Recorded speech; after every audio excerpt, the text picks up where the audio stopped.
Yeah. Alright, we'll just move on. Yeah, okay. What was the main competitive pressure in the global marketplace? I would say it's competitive pressure. I would say mainly on competitor. Like you're doing price cutting, you're doing you are actually competing in a market which is you might not have a fair rules. Yeah. So when you enter into a market which is unknown and tax, you basically the main major concern is about tax and culture. Yeah. So when you enter into the market, the main pressure or the main challenge is tax and culture. So I think here is that that is the main challenge for any company to expand internationally. So I would say that from a company standpoint is that we need to be very sure that we understand the tax implication, we understand the culture of the country itself. Yeah. So this will be the main challenge. So there was definitely pressure to reduce costs. Definitely. Yeah. Yeah. And there were also pressures to, were there actually pressures to be locally responsive? So for example, halal and all that. Yeah, this will be fall under the local requirement part of the culture. So for example, in Malaysia, definitely you need to be halal certified. Then I think the pressure is that how do you maintain your halal? Of course, initially, how do you obtain first? So after you have obtained, how do you actually maintain it? Okay, understood. Are we supposed to ask the challenge analysis? Okay. So what are the main challenges faced by the firm when expanding into the international market? Yeah, so the main challenges. Yeah, I think again back to the competitive as well. The competition is that one definitely is tax, one definitely is culture. I think it's applicable to everyone. Is that once you expand overseas, tax, what kind of regulation you want, what kind of tax you need to comply to, and what kind of incentive you are looking at, what kind of bottom line, the tax implication. Secondly, is the culture itself. If you go in, for example, you as an international company, you have certain strict rules to follow, and you go into a local, like in China, for example, or in Malaysia, for example, is that how do you adopt the culture of the country itself, and maybe the local company might not have the same rules that you play with. For example, in an international company, I have certain spending threshold. I said that I couldn't spend 20% more than on my profit, for example, and local company in China doesn't have these kind of rules. They might outspend you, they might beat you. After you go hairball and everything, they will come back and profit. So for example, you have certain rules, it's okay, so I spend whatever I can, and when after you have collapsed and everything, I will start to make my profit. So that is always the challenge. Alright. Now, how did the firm face this challenge? Was there a specific strategy taken? I'll be listing out 4 strategies, one by one, and then I'll ask you so you can get like a clearer view. Yeah. Alright, so the first one is global standardization. This is when a company increases profitability and profit growth by reaping the cost reductions of the economy and skills, etc. Was this a strategy used for Dutch Lady? Not really, because I think it depends on product range as well. So globalization, for example, I think it's more of globalization. It's a global strategy applied locally.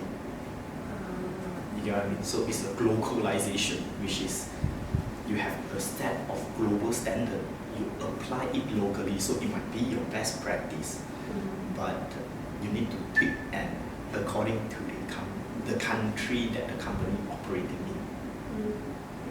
So is there did the company try to simultaneously achieve low cost while also differentiating the product, offering different type of values for each product?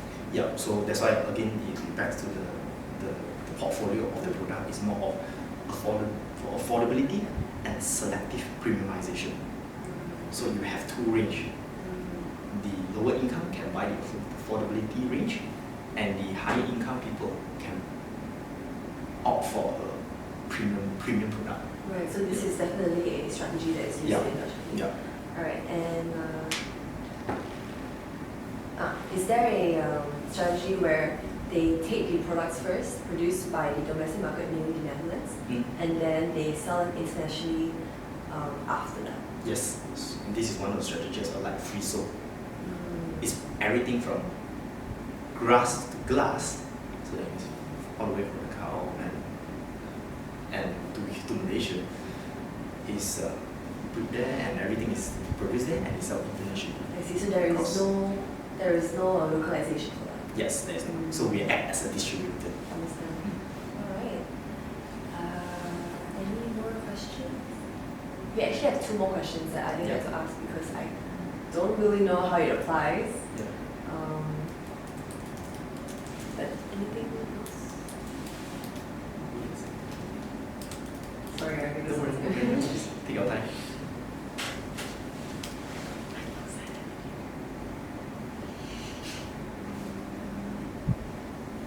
So did the firm leverage on the skills of their employees? So do you hire employees based on their skills, specific skills? And Definitely.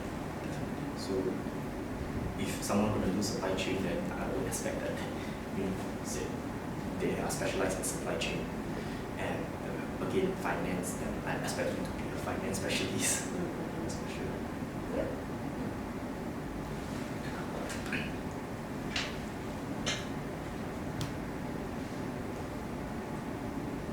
Yeah, but then I don't know how to ask because definitely their company is all of it. Right.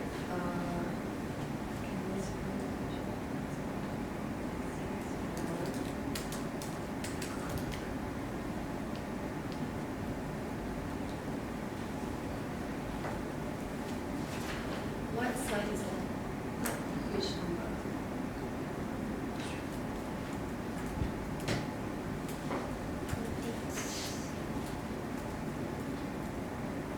Alright, I found it.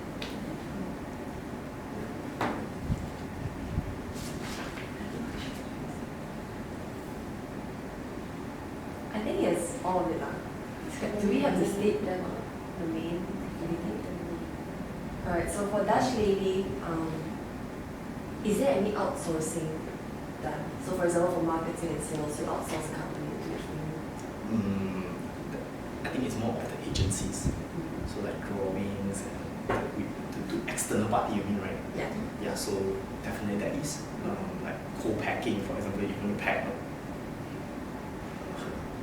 a cup or whatever to a product itself, then we basically ask outsider to do it. Right, so in that sense, for a Dutch Lady, what are the primary activities that they do? Means they don't outsource. I would say that supply chain we doesn't outsource. So maybe the non-core activities, basically people like transporters, we outsource. So for Co-packing. R&D? R&D all internal. So R&D is internal, Yeah, production is outsourced? Internal. Oh, internal. production Sorry. because I produce, right? Right, production is internal. Yeah. Marketing and sales is? Internal as well. Customer service also internal? Internal. Okay, so it's everything. Yeah. So we basically only outsource like logistic, Right. lorry driver and stuff. Right, so that is all support activities? Yes, correct. So how about information systems? Information system, same thing as well. We have a shared service, but then it's not supporting the core activities. So for example, like service desk, and then we outsource it.